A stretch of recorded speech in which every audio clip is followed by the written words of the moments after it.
Bureau of Immigration or BI Commissioner Norman Tancinco issued a warning on a misleading content shared on social media which could potentially lead to the illegal recruitment or trafficking of job seekers. According to Tancinco, there are TikTok videos promoting the idea of pretending to be tourists and claiming the right to travel before seeking employment abroad.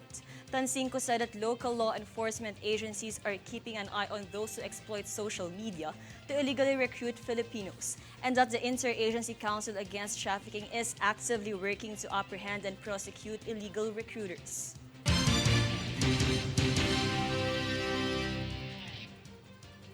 Meantime, Bureau of Customs or BOC reported that its revenue collection target of 68.199 billion pesos for April was surpassed by collecting 68.274 billion pesos.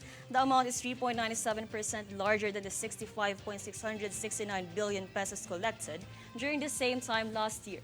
According to Commissioner Bienvenido Rubio, the agency's overall revenue collection for the first 4 months of 2023 was 281.902 billion pesos, surpassing the target collection of 265.220 billion pesos by 6.29% or 16.682 billion pesos. He claimed that the BOC's steady improvement in revenue collection is an encouraging development as the Philippine government continues to collect funding to finance its many projects and initiatives.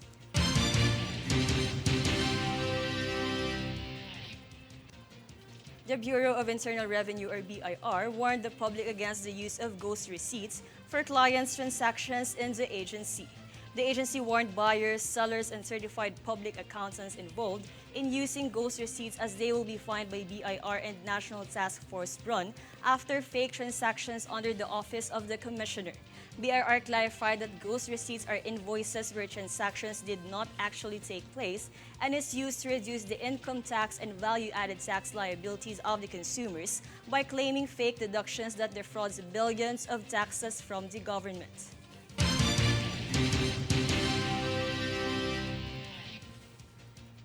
In other events, the Philippine Red Cross or PRC and RMN Foundation recently collaborated to host a bloodletting caravan at the PRC Cavite City chapter. Employees of Cavite City Hall, Civil Aviation Authority of the Philippines Sangley Point, and other affiliated organizations volunteered to donate 37 units of blood for the full-day bloodletting event. Mr. Enrique Canoy, Director of Corporate Communications for RMN Networks, and Adel Castillo, Administrator of the PRC Cavite City Chapter, participated in the event along with other Cavite City officials. The success of the bloodletting caravan was acknowledged by PRC Chairman Richard Gordon and PRC Secretary General Dr. Gwendolyn Pang, who also praised the blood donors and organizers.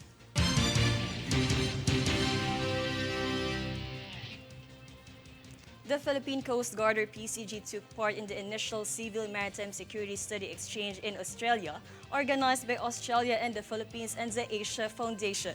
The delegation was headed by Secretary Dong Mendoza of Presidential Legislative Liaison Office or PLLO, Under Secretary for Maritime Elmer Sarmiento of DOTR, CG Admiral Artemio Abu, and officials from the DFA, NSC, DABFAR, DND, PNPCG, PLLO, and collaborates with academic groups and research organizations. The study exchange provided a platform for beneficial discussion on civil maritime security and regional collaboration with counterparts from the Australian Border Force, DFAT, DOD, and AFMA.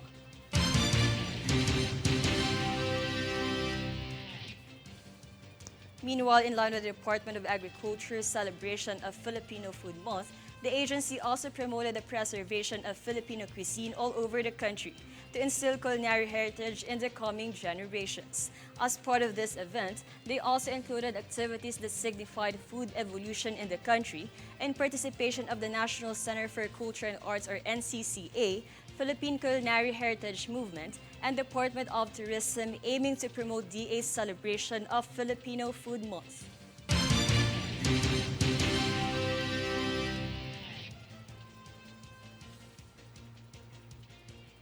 The National Agriculture and Fisheries Council of the Department of Agriculture promotes innovative measures to boost the agri-fisheries sector of the country. Jade Buhoy for the full details. The National Agriculture and Fisheries Council, or NAFC, emphasized the need for application of the innovative ways to boost the productivity of agri-fishery sector. With an amount of 396 billion pesos proposed by the Department of Agriculture, private sector members of NAFC suggested making realistic and attainable objectives to create an impact that will be felt by the farmers and fishermen. Undersecretary for Administration and Finance Agnes Miranda expressed that coming up with an attainable proposal will also help in addressing the challenges in matching the budget per commodity to balance the government's priorities. Apart from prioritizing the plans for agriculture, fisheries policies, and programs to achieve the country's goal in agriculture sector, according to Republic Act 8435 known as the Agriculture and Fisheries Modernization Act, NAFC also functions to monitor structure for interagency and intersectoral collaboration activities. For Golden Nation Network, this is Jade Buhoy.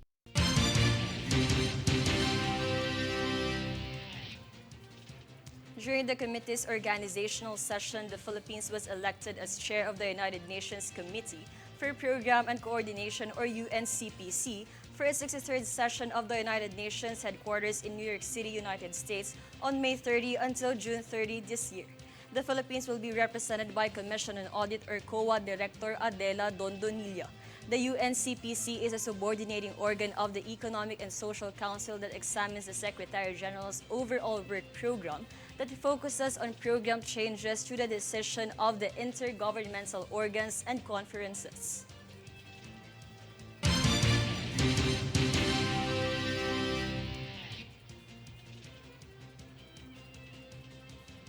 Up next, a news focus. The SWD and Office of the Presidential Advisor on Peace, Reconciliation, and Unity build partnership for implementing socio-economic programs for MILF.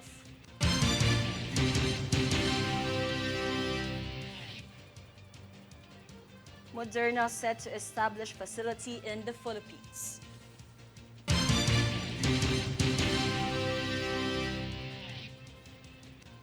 Quezon City encourages students to join game series contest in crafting climate change solutions.